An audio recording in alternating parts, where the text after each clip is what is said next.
hunted down. Part 1. Most people have a chance to see exciting events in their lives. I am the chief manager of an insurance office. I, too, have seen exciting things in my 30 years of work. My office had one wall that was covered in glass. I could see everybody who came into the insurance company. I liked to study the faces of new customers before I spoke to them. I decided what kind of people they were before they said a word to me. I learned to trust my first impression of people. The story I want to tell is about a man who came into the company one day.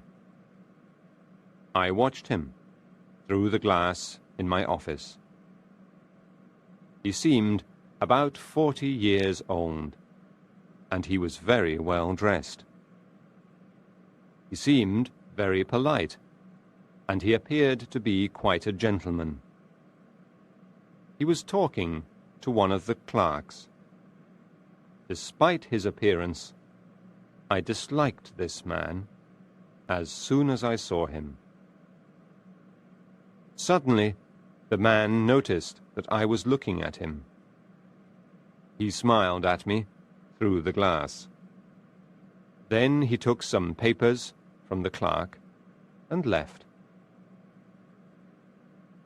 A few minutes later, I called the clerk into my office. "Who was that man?" I asked him. "That was Mr. Julius Slinkton, sir," the clerk told me. "He's from the Middle Temple." "What did he want?" I inquired. "He wanted one of our insurance forms," the clerk replied. "He said that a friend of yours recommended this company." "He knew my name then, did he?" "Oh, yes, Mr. Sampson," the clerk confirmed. "He knew your name." About 2 weeks later, I went to have dinner with a friend of mine. One of the other guests was Mr. Julius Slinkton. He was standing near the fire. He noticed me, and he asked our host to introduce him to me. Our host quickly brought him over. The three of us began to talk. "I thought you knew Mr. Sampson already," our host said. "No," Mr. Slinkton told him. "I followed your advice. I went into the insurance office, but I didn't speak to Mr. Sampson. I didn't want to disturb him." "Did you come to the office to take out an insurance policy?" I asked Mr. Slinkton politely. "Was it a life insurance policy?" "It's not a policy for me," Mr. Slinkton said. "It's for a friend of mine. He asked me to get the information for him. I don't know whether he will take out the policy. People often change their minds, don't you think, Mr. Sampson?" "Yes," I replied. We began to talk about other things. "Your profession has suffered a great loss," Mr. Slinkton said suddenly. I did not know what he was talking about. "A loss?" I asked in surprise. "What kind of loss, sir? A financial one?" Mr. Slinkton laughed. "I don't mean a financial loss," he explained. "I was referring to Mr. Meltham." Now I understood what he was talking about. Ah, yes, Mr. Meltham, I agreed. That was indeed a sad loss. He was the most brilliant man I have ever known in the insurance profession. But did you know Mr. Meltham? I asked. I knew his reputation. Mr. Slinkton told me. What a sad story it is. A young man like that suddenly gives up his business and retires from the world. I have said that I disliked Mr. Slinkton when I first saw him in the insurance office. I still disliked him. I did not think he was really sad about Mr. Meltham at all. I decided to ask Mr. Slinkton some questions. I wanted to find out more about this man. Have you heard why Mr. Meltham left his business? I asked. I have only heard stories about it, He said. Apparently, Mr. Meltham was unhappy in love. That's not the truth, I told him. The truth is that the lady died. She died, did she? Mr. Slinkton repeated. That's terrible. Poor Mr. Meltham. How very sad for him. I still felt that Mr. Slinkton was not sincere. There was something false about his expression of sadness. Then he said to me, You are surprised that Mr. Meltham's story affects me so strongly. I can see that, Mr. Sampson. But I, too, have suffered a terrible loss recently. I have 2 nieces, you see. One of them, a girl of 23, died recently.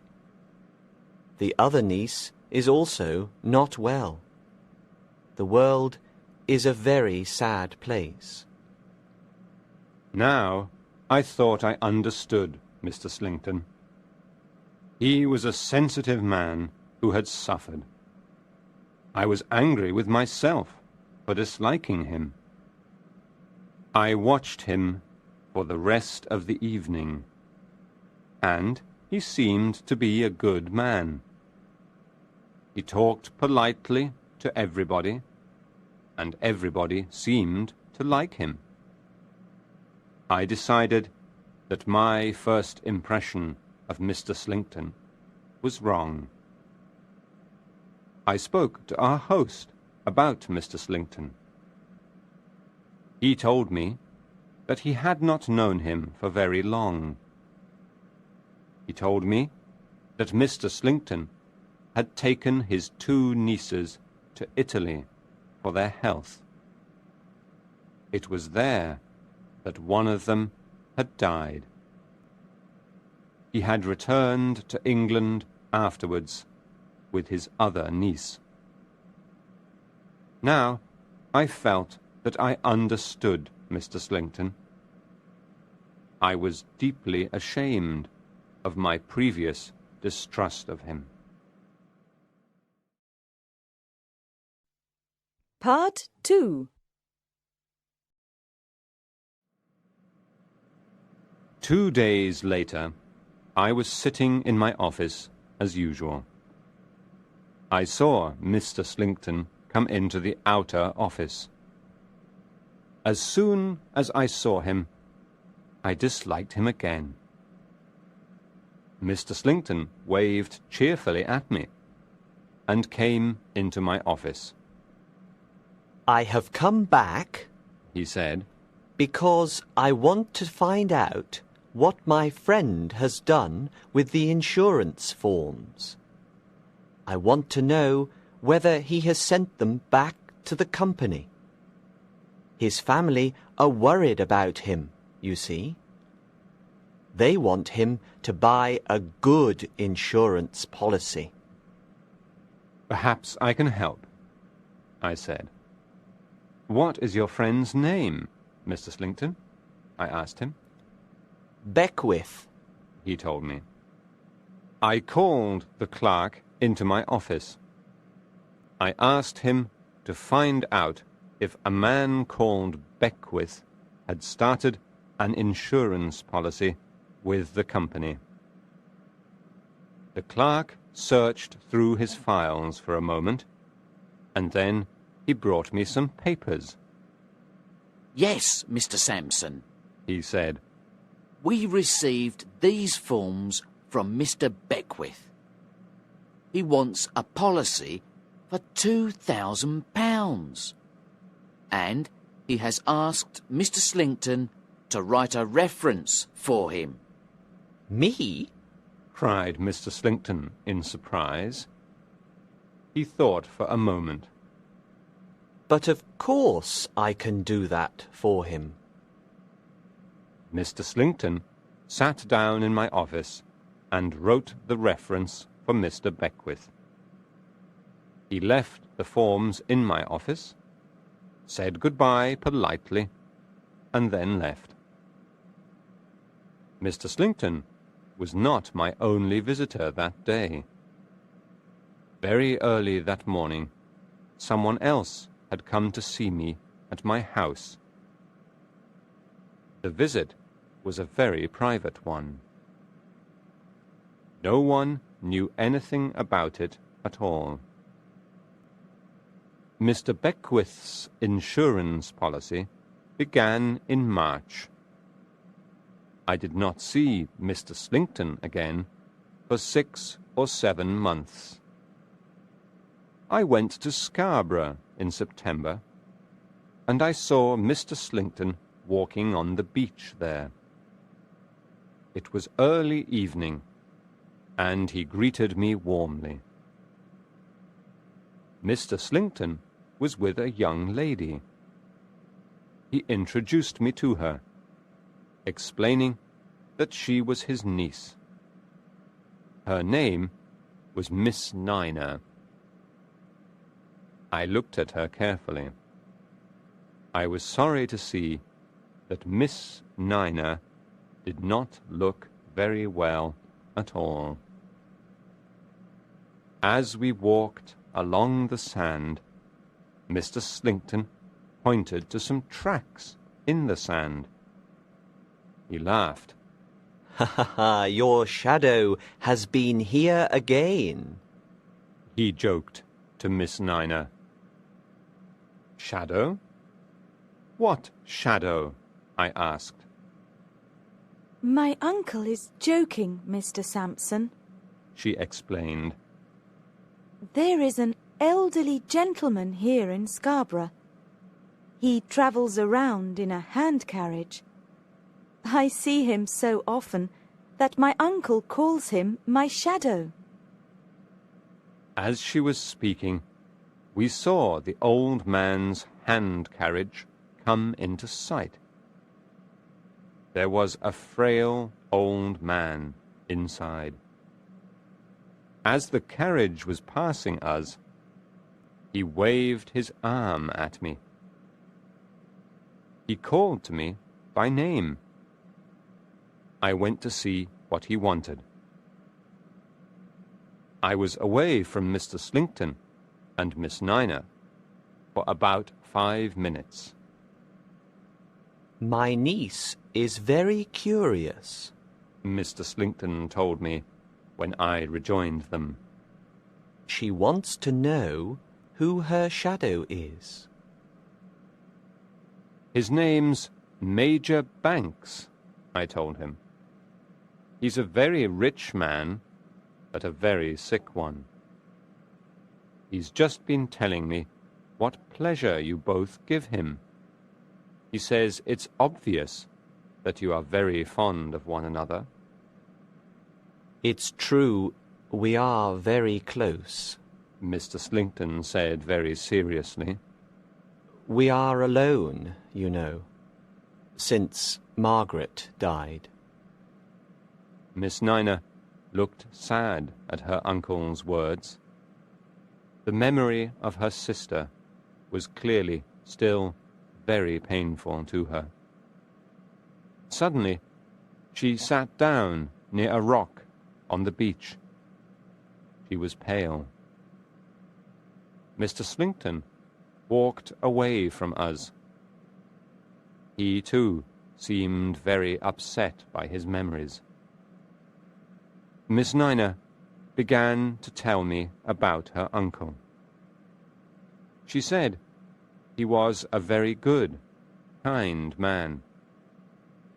She told me that she knew she was going to die soon. She was worried about what would happen to her uncle when she died. I saw the hand carriage coming back towards us along the sand as she was talking. Suddenly, I interrupted her. "Miss Nina," I said urgently, "I have something to tell you. You are in great danger. You must come with me and talk to that man in the hand carriage. Your life depends on it." Miss Nina was very shocked by my words. I walked with her to the hand carriage before she had time to object. I did not stay there with her for more than 2 minutes. Within 5 minutes, I saw her walking up the beach with a grey-haired man. He had a slight limp. I knew that she was safe with that man. I went back to the rock and sat down. Mr. Slinkton came back soon afterwards. He was surprised that his niece had gone. We talked for a few minutes. He told me that Miss Nina was very ill, and he looked sad while he told me. I replied politely to everything he said, but I was holding a weapon in my pocket as we walked along together. "Mr. Sampson, may I ask you something?" He suddenly inquired. "What is the news of that poor man Meltham? Is he dead yet?" "No," I told him. "He's not dead yet. But he won't live long, I'm afraid." "What a sad place the world is," Mr. Slinkton sighed quietly. Part 3. It was November before I saw Mr. Slinkton again, this time in London. I had a very important appointment at Middle Temple. I arrived at the temple and went up some stairs. There were 2 doors at the top of the stairs. The name Beckwith was painted on one door. The name Slinkton was painted on the other. I went in the door marked Beckwith.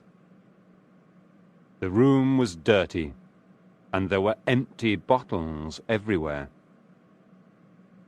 A young man got up when I entered. He walked very unsteadily, and he seemed drunk. "Slinkton's not in yet," he said loudly.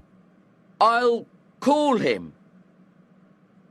He went into the corridor and began to shout loudly. "Hey! Julius! Come in here and have a drink!" he called. Mr. Slinkton came into the room. He was very surprised to see me. "Julius, this is Mr. Sampson."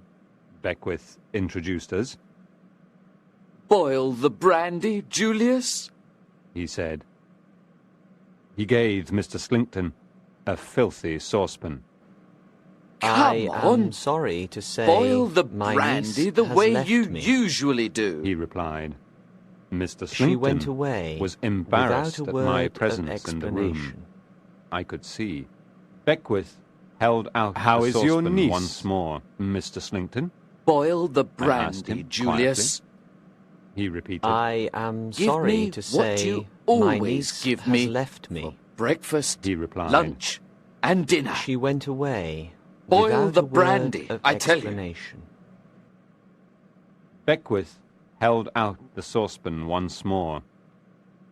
Boil the brandy, Julius. He repeated. Give me what you always give me for breakfast, lunch, and dinner. Boil the brandy, I tell you. Now Mr. Slinkton looked even more embarrassed. This was not a pleasant situation for him. He thought for a moment, and then he spoke to me. You're a man of the world, Mr. Sampson. He began. I'll tell you the truth. No, Mr. Slinkton, I said firmly. You'll never tell the truth. I know all about you. You want to save your insurance company some money. He said calmly. You will try to argue that I was responsible for Beckwith's condition and for his eventual death. But you won't be able to prove that, you know. You won't be able to prove anything. Beckwith suddenly picked up his brandy glass and threw it at Mr. Slinkton. The glass cut his forehead, and blood began to flow down his face. Mr. Slinkton took out his handkerchief and dried his face. As he was doing this, another man came into the room. A man with grey hair, who walked with a slight limp.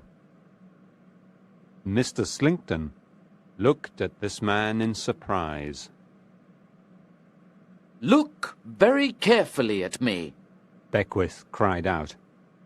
You're a rogue, Slinkton, and I've caught you. I took these rooms on purpose, just to catch you. I pretended to be a drunkard in order to catch you, and I've done it. You'll never escape now. You see, the last time you went to see Mr. Sampson, I had already been to see him myself.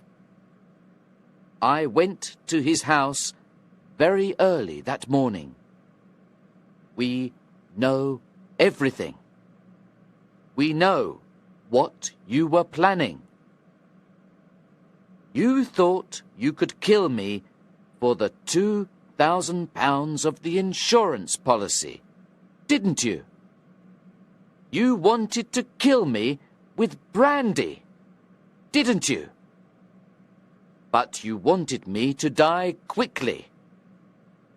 That's why you also gave me small amounts of poison. Mr. Slinkton was surprised by Beckwith's behaviour. The young man did not seem at all drunk now. At first, Mr. Slinkton did not know how to react. Then he found his courage. He was very pale, but he looked coldly at Beckwith. He did not say a word. I took these rooms on purpose. Beckwith went on. I knew what kind of man you are, you see. You're the man who's already killed one innocent girl for her money. And now you're slowly killing another one. Slinkton laughed. Think how stupid you really are. Beckwith continued. You thought I was drinking brandy all day, but I threw most of it away. You never knew that I came into your room at night when you were asleep. I took all your papers, Slinkton. I read your journal, too. It's got all the information about the poisons that you use. It explains everything. I know where the journal is now. Slinkton looked at Beckwith questioningly. It's not in your desk, Beckwith told him. Then you're a thief. Slinkton told him calmly. He spoke calmly, but his face was white. I'm your niece's shadow, Beckwith said quietly. Suddenly, Slinkton lost his calm and his courage. He looked frightened now. Still, he said nothing.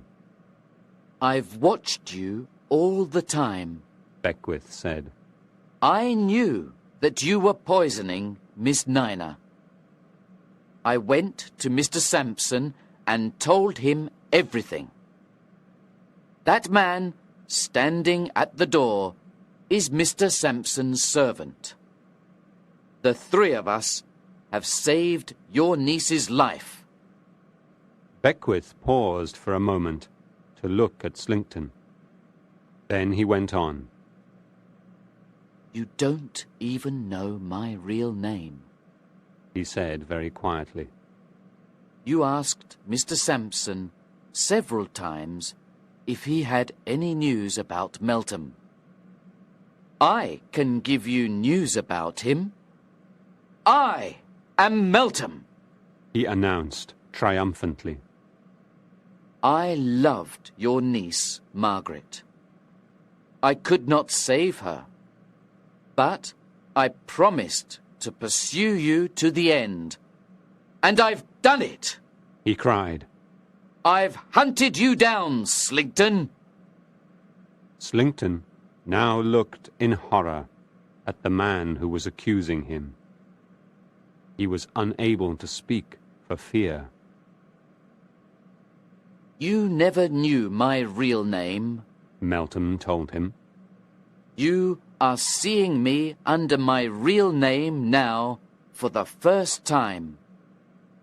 You will see me again when you answer the charge of murder in court.